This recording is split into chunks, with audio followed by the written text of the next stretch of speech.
Eu gostaria que você pudesse abrir a tua Bíblia no Evangelho de João, no capítulo 4. Nós vamos ler do versículo 15 em diante. João, capítulo 4, versículo 15 em diante, assim nos diz a palavra do Senhor. A mulher lhe disse: Senhor, dê-me dessa água para que eu não tenha mais sede, nem precise voltar aqui para tirar água. Ele lhe disse: Vá, chame o seu marido e volte. Não tenho marido, respondeu ela. Disse-lhe Jesus: Você falou corretamente, dizendo que não tem marido. O fato é que você já teve 5, e o homem com quem agora você vive não é seu marido. E você acabou de dizer a verdade. Disse a mulher: Senhor, vejo que és profeta. Nossos antepassados adoraram neste monte, mas vocês, os judeus, dizem que é em Jerusalém, o lugar onde se deve adorar. Jesus declarou: Creia em mim, mulher. Está próxima a hora em que vocês não adorarão o Pai nem neste monte, nem em Jerusalém. Vocês, samaritanos, adoram o que não conhecem. Nós adoramos o que conhecemos, pois a salvação vem dos judeus. No entanto, está chegando a hora, e de fato já chegou, em que os verdadeiros adoradores adorarão o Pai em espírito e em verdade. E são estes os adoradores que o Pai procura. Deus é espírito. E importa e é necessário que seus adoradores o adorem em espírito e em verdade. Queridos, essa passagem ela é muito conhecida. Na realidade, a gente utiliza muito ela na hora do louvor, quando a gente vai ministrar o louvor na igreja, quando a gente vai começar a cantar na igreja, e a gente usa muito essa palavra para dizer à igreja que nós devemos adorar a Deus em espírito e em verdade. E na grande maioria, na realidade, na absoluta maioria das vezes, a gente utiliza essa passagem, este versículo, antes de começar a cantar, antes de começar a entoar o momento de louvor na igreja. E é muito comum essa interpretação, é muito comum, né, nesse conhecimento popular, a gente associar ao versículo, adorar a Deus em espírito e em verdade, a música, a canções, a louvor, a cantar ou a tocar algum instrumento. Mas será que adoração tem algo a ver apenas com a música? Será que adorar é somente cantar? É somente cantar músicas para Deus? Nós vamos ver que a adoração é muito mais do que isso. Aqui nós temos a conhecidíssima mulher samaritana. A gente não sabe o nome dela, mas estava lá, na beira do poço, foi pegar água. Jesus começa a conversar com ela e Jesus vai ali revelar algo interessante da vida dela.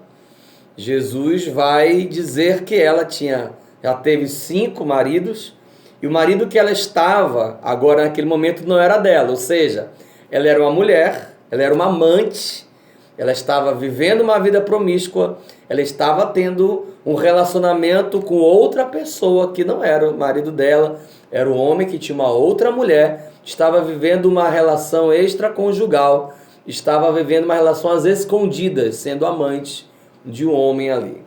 E aquela mulher, quando Jesus ele revela isto, quando Jesus fala para ela na cara, na lata ali: olha, você falou bem, você não tem marido, e o que você está tendo aí, que essa pessoa que está se relacionando não é teu marido.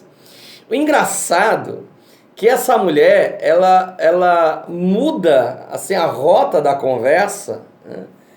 Ela vai perguntar para Jesus qual é o lugar ideal para se adorar.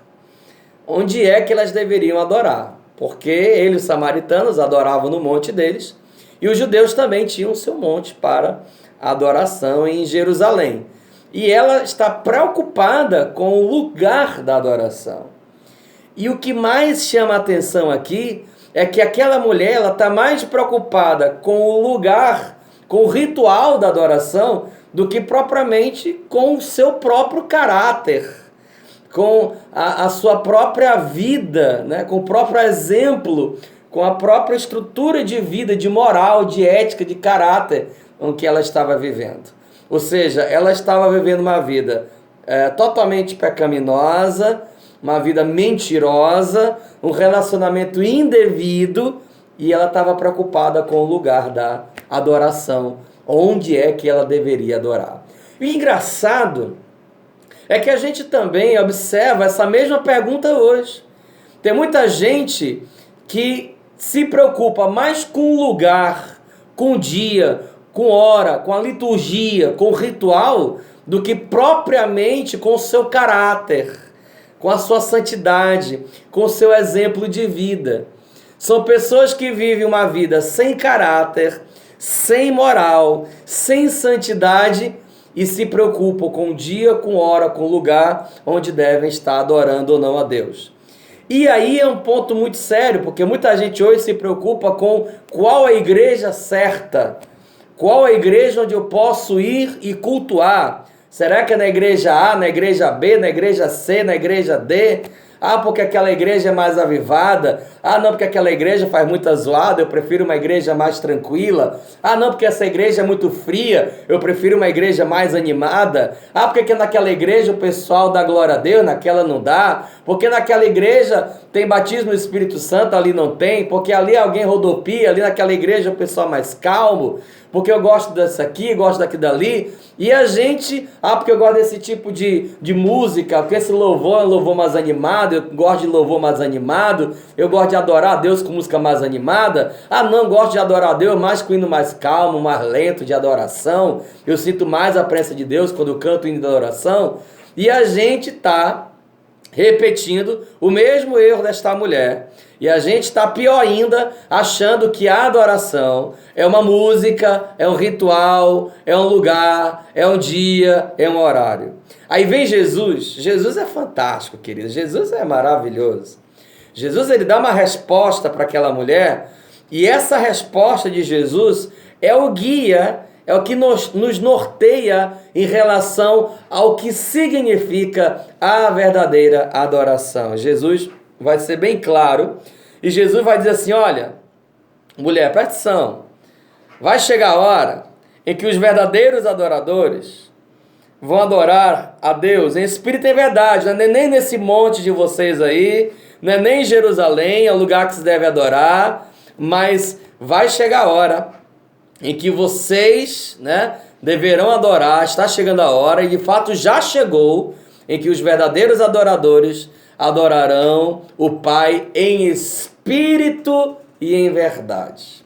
Queridos, quando Jesus, ele diz que a adoração a Deus, o Pai, que ele chama de Pai, e ele fala de uma relação mais íntima, Deus aqui como Pai, e quando ele fala que essa adoração é em espírito, a primeira coisa que Jesus quebra, que cai por terra, são os lugares, é a lugarização da adoração. Nós, cristãos, e muitos crentes estão acostumados a relacionar a adoração com dia de culto. Aí eu vou para a igreja para adorar a Deus. Vamos para a igreja para adorar a Deus. Irmão, vamos começar o culto. Quem chegou aqui na igreja para adorar a Deus? Diante dessa fala de Jesus, esse é o entendimento errado. Querido, eu sei que você está regalando o olho aí que está me ouvindo agora, mas é o entendimento errado. A gente não vai para a igreja para adorar a Deus. Pelo contrário, a gente vai para a igreja para continuar adorando a Deus. A verdadeira adoração, ela não começa quando o culto começa, e ela não termina quando o culto termina. Porque a adoração não é dia, não é hora, não é lugar, não é música. A adoração é o eu, é a existência, é a forma de vida. A adoração se dá na caminhada. A adoração não é o que eu faço, mas o que eu sou. Eu sou a adoração. Tem gente que canta, mas não é. Tem gente que prega, mas não é. Tem gente que até faz, mas ele não é. Lá no fundo ele não é. Eu vou te mostrar isso agora na Bíblia. Vamos lá? Caim e Abel. Caim e Abel vão oferecer um sacrifício, uma oferta a Deus. Abel leva um cordeiro, porque ele gostava de criar animais. E Caim leva o quê? Caim leva o melhor das frutas, porque ele gostava da agricultura. E os dois levam o seu melhor. Mas a Bíblia em Gênesis 4 é muito clara quando diz que Deus recebe a oferta de Abel.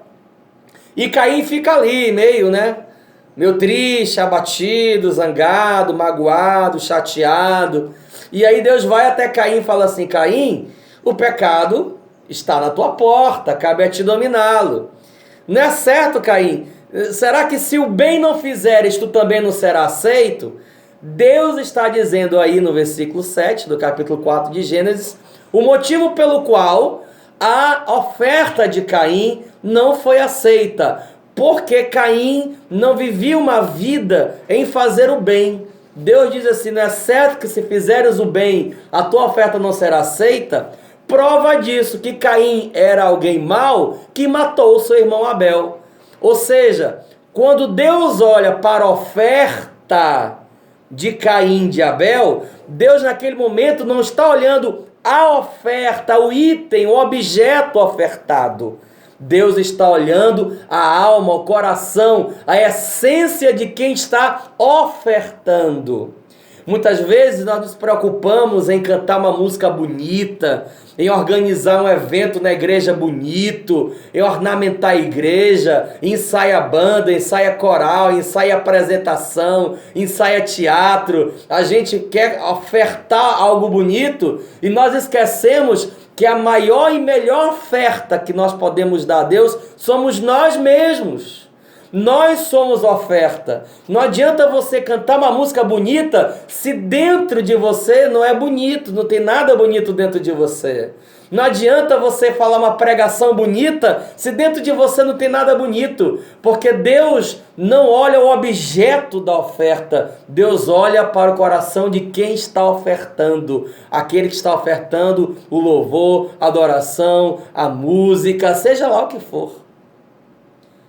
Então, amados, nós temos que entender que a adoração a Deus em espírito não depende de horário do culto. O culto não começa e o culto não acaba, porque o culto somos nós, na nossa caminhada, nas nossas relações, na nossa essência, o nosso eu, a nossa vida, aquilo que está dentro de nós. Para de achar que você só adora a Deus quando vai para a igreja, quando se arruma todo bonitinho, quando se veste com a melhor roupa e vai para a igreja. Eu vou para adorar. Quantos vieram para adorar a Deus? Não. Nós já devemos estar adorando a Deus com a nossa vida, com a nossa caminhada, com a nossa maneira de se relacionar com as pessoas, de se relacionar com a vida. É por isso, meus queridos irmãos, que a adoração também é verdade, porque quem é adorador, quem entende que a sua vida é um culto, quem entende que a sua vida é a própria adoração, consequentemente ele vai viver a verdade. Sabe por quê? Ou porque você é a adoração, ou você é uma mentira. O que você é? Um adorador com a tua vida, com a tua essência, na tua caminhada, ou uma mentira? E o que a gente vê na maioria das vezes são mentiras.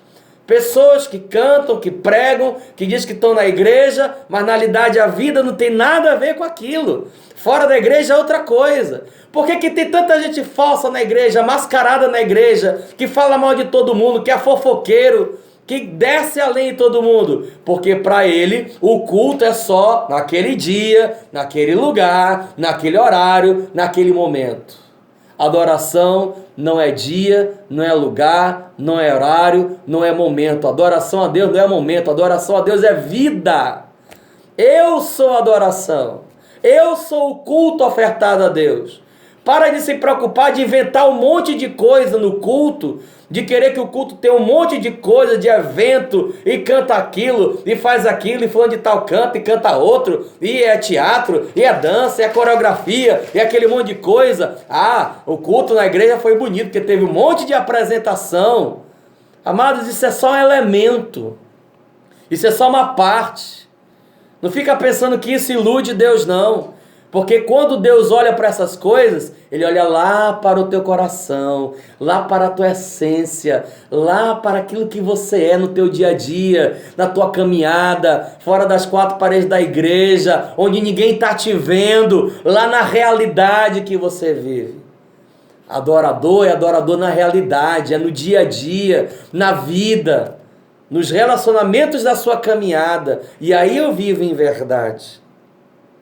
A verdade é fruto do entendimento, da consciência de que eu sou o culto. Quando eu entendo que eu sou o culto, que eu sou a adoração, eu não vou querer pecar.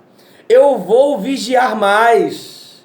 Eu vou olhar para a minha vida e buscar mais santidade, mais fidelidade, mais generosidade, mais fraternidade.